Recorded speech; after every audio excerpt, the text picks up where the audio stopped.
रोहित शर्मा की कप्तानी में इंडियन टीम ने 12 साल के बाद चैंपियंस ट्रॉफी जीती। रोहित शर्मा के खूब चर्चे हैं सोशल मीडिया पे, विराट कोहली के खूब चर्चे हैं सोशल मीडिया पे, हार्दिक पांड्या के चर्चे हैं सोशल मीडिया पे, और तो और शुभमन गिल के चर्चे हैं सोशल मीडिया पे। लेकिन आज भी आप सब एक ऐसे प्लेयर को भूल गए जिसको आप हमेशा भूल जाते हैं। आज भी आपने एक ऐसे प्लेयर को बहुत कम एप्रिसिएशन दिया जो वो बहुत ज्यादा डिजर्व करता है। लेकिन शायद आप भूल गए हैं, लेकिन मैं आपको नहीं भूलने दूंगा। मैं आपको याद दिलाऊंगा कि इंडियन टीम के चैंपियंस ट्रॉफी जीतने में श्रेयस अय्यर का कितना कंट्रीब्यूशन। देखा, भूल गए थे ना कि आपने की तारीफ उनकी, कि आपने किया उनको अप्रिशिएट जितना रोहित शर्मा को किया, या जितना विराट कोहली को किया, जितना शुभमन गिल को किया। मैं दावे के साथ कह सकता हूं आपने नहीं किया, और नहीं किया तो कीजिए, अभी भी टाइम है। क्योंकि धीरे धीरे श्रेयस अय्यर एक ऐसा ही कारनामा कर रहे हैं जो कि शिखर धवन एक जमाने में किया करते थे। आज पूरे सोशल मीडिया पे लोग सच में कह रहे हैं कि भाई साहब मिस्टर आईसीसी अगला कोई बनता जा रहा है तो वो श्रेयस अय्यर। दो वजह है उसके पीछे। एक तो शिखर धवन की तरह जब बड़े मैचेस आते हैं, जब बड़े टूर्नामेंट्स आते हैं, हमेशा श्रेयस अय्यर चलते हैं। और दूसरी बात, जब बात एप्रिसिएशन की आती है, जब क्रेडिट की आती है, तो सबसे पीछे श्रेयस अय्यर आ जाते हैं, जैसे शिखर धवन आ जाया करते हैं। मतलब पूरी कहानी याद आ रही है आज मुझे। ओडीआई वर्ल्ड कप, क्या कमाल का वर्ल्ड कप था श्रेयस अय्यर का, क्या कमाल का कंट्रीब्यूशन था उनका। लेकिन उसके बाद ड्रॉप कर दिया गया उन्हें। बीसीसीआई का जो सेंट्रल कॉन्ट्रैक्ट था उसमें उनका नाम ही नहीं आया, सिर्फ इसलिए क्योंकि वो इंजरी की वजह से डोमेस्टिक क्रिकेट नहीं खेल पाए। सिर्फ एक मैच मिस किया था, सेंट्रल कॉन्ट्रैक्ट चला गया। एक साल तक इंडिया की किसी टीम में जगह नहीं थी। और इवन चैंपियंस ट्रॉफी याद कीजिए, जब इंग्लैंड सीरीज में श्रेयस अय्यर को मौका मिला, वो सिर्फ इसलिए क्योंकि विराट कोहली इंजर्ड हो गए थे। खुद श्रेयस अय्यर ने आकर बताया कि शायद विराट कोहली फिट होते तो मेरी जगह ही नहीं थी, शायद जायसवाल खेल रहे होते। लेकिन आज वही श्रेयस अय्यर हैं जो कि चैंपियंस ट्रॉफी में इंडियन टीम के लीडिंग रन स्कोरर बन जाते हैं।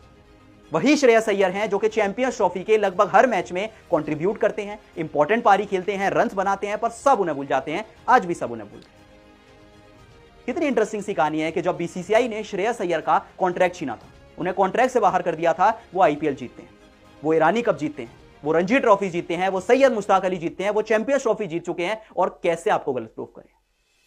मतलब अब तो एप्रिसिएशन बनता है यार। मतलब ठीक है, रोहित शर्मा जितना नहीं, विराट कोहली जितना नहीं, वो तो अलग ही लेवल के क्रिकेटर्स है, वो तो बहुत बड़े क्रिकेटर्स हैं। पर जितना शुभमन गिल को मिल रहा है, जितना राहुल को मिल रहा है, या हार्दिक को मिल रहा है, उतना तो कीजिए यार। श्रेयस अय्यर ने भी काम किया। इंडिया के नए मिस्टर आईसीसी बन गए हैं, हर बड़े टूर्नामेंट में चलते हैं, हर बड़े मैच में चलते हैं, इंडिया के अनसंग हीरो बन चुके हैं। और सोचिए एक ऐसा टूर्नामेंट जहां सारा का सारा फोकस विराट कोहली पे था, रोहित शर्मा पे था, शुभमन गिल पे था, लेकिन टीम इंडिया के लिए अगर लीडिंग रन स्कोरर कोई था तो वो श्रेयस अय्यर थे। इस पूरे टूर्नामेंट में सबसे ज्यादा रन की बात करें तो नंबर 2 पे फिनिश किया। सचिन रविंद्र के 263 रन थे और श्रेयस अय्यर के 243 रन थे। क्या रिडेम्पशन दिखाया श्रेयस अय्यर ने, भाई साहब मजा आ गया इस बार। लिटरली रोहित शर्मा ने आकर तारीफ की कि देखिए श्रेयस अय्यर एक साइलेंट हीरो हैं, कोई उनकी बात नहीं कर रहा, लेकिन बड़े मैचेस में उन्होंने हमेशा परफॉर्म किया। आज भी आप देखिए भाई साहब, जल्दी विकेट गिर गए थे, 3 विकेट जल्दी गिरे थे, पर अक्षर पटेल के साथ आकर एक इंपॉर्टेंट पार्टनरशिप बनाई, रन्स बनाए, और ये इंश्योर किया कि भाई साहब जब वो आउट हुए पूरा मैच आपके हाथ में था। 62 बॉल पे 48 रन बनाए, 2 चौके लगाए, 2 छक्के लगाए, एक टॉप क्लास नॉक खेला। भाई साहब श्रेयस अय्यर को अप्रिशिएट कीजिए। चैंपियंस ट्रॉफी की बात कर लेते हैं। बांग्लादेश के सामने 18 बॉल पे 15 थे, पाकिस्तान के सामने 67 बॉल पे 56 थे, न्यूजीलैंड के सामने 98 बॉल पे 79 थे। न्यूजीलैंड के सामने दोनों ही मैच में चले, लीग स्टेज में भी चले थे, फाइनल में भी चले गए। ऑस्ट्रेलिया के सामने 62 बॉल पे 45 थे और फाइनल मैच में 62 बॉल पे 48 थे। ये वो स्कोर नहीं है जहां पे आपको 50s दिखेगा या 70s दिखेगा या 100 दिखेगा, पर ये 40 भी उससे कम नहीं है। ये 40 कोई मैच विनिंग नॉक से कम नहीं है। और पूरी दुनिया कह रही है कि यार श्रेयस अय्यर भी प्लेयर ऑफ द टूर्नामेंट जीत सकते हैं। ना कभी कोई बातचीत होती है, ना कोई ड्रामा होता है, ना कोई पीआर होता है, ना कोई सोशल मीडिया। चुपचाप आते हैं, अपना काम करते हैं और चले जाते हैं। ये श्रेयस अय्यर की क्लास है। और क्या सीवी बन गया श्रेयस अय्यर। मतलब सोचिए, IPL trophy as a captain जीते थे, ओडीआई वर्ल्ड कप में लगभग 500 से ज्यादा रन थे, highest run getter Champions Trophy में, फास्टेस्ट नॉकआउट सेंचुरी बना चुके हैं। सोचिए, चैंपियंस ट्रॉफी के नॉकआउट में 45 किया, 48 किया, और सैयद मुश्ताक अली ट्रॉफी जीता एज अ कैप्टन। कितने प्लेयर्स ने ऐसा किया है। और मैच के बाद कहते हैं भाई साहब हाफ सेंचुरीज।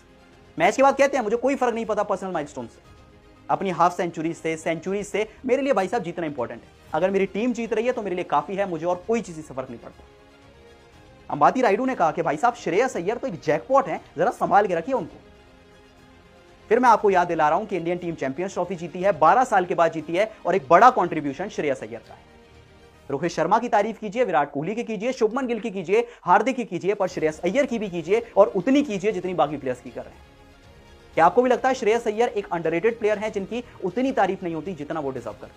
अगर आपको भी लगता है तो कमेंट सेक्शन में जरूर बताएं।